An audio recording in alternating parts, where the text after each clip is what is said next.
The BBC was forced to apologise for a misleading anti-Brexit graphic during its coverage of the European Parliament elections.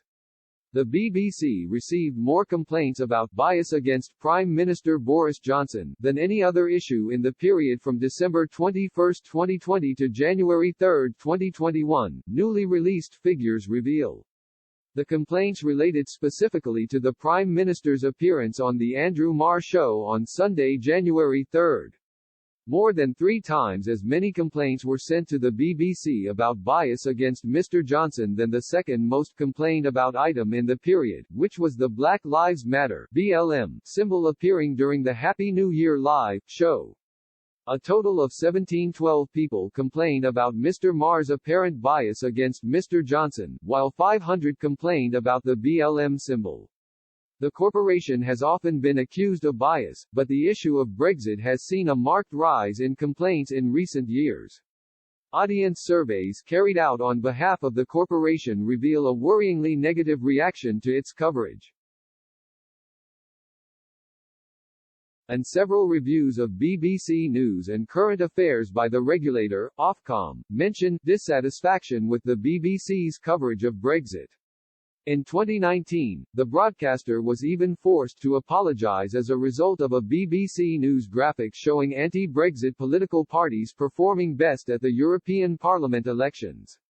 The BBC reported in May 2019 that the Liberal Democrats, Green Party, SNP, Change UK and Plaid Cymru, which all opposed Brexit, had 41 and 40% of the vote, while pro-Brexit parties took a 34.9% share. However, its tally of pro-Brexit parties only included the Brexit Party and UKIP, excluding the Conservative Party, which at the time was pushing forward with taking the UK out of the EU under former Prime Minister Theresa May. Had it included the Tories as a pro-Brexit party in its tally, Brexiteers would have outperformed anti-Brexit parties by more than 3%. Labour were similarly not counted for either side. A complaint was twice rebuffed by the BBC's complaints unit, according to Guido Fawkes, before the corporation eventually upheld it. The BBC ended up removing the graph and published a correction note in its story.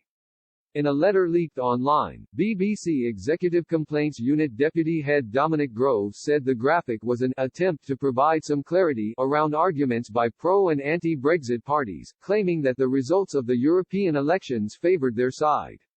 BBC News also said the graphic was an effort to illustrate the squeeze on Labour and the Conservatives by parties offering a clear-cut proposition on whether the UK should leave or remain in the EU.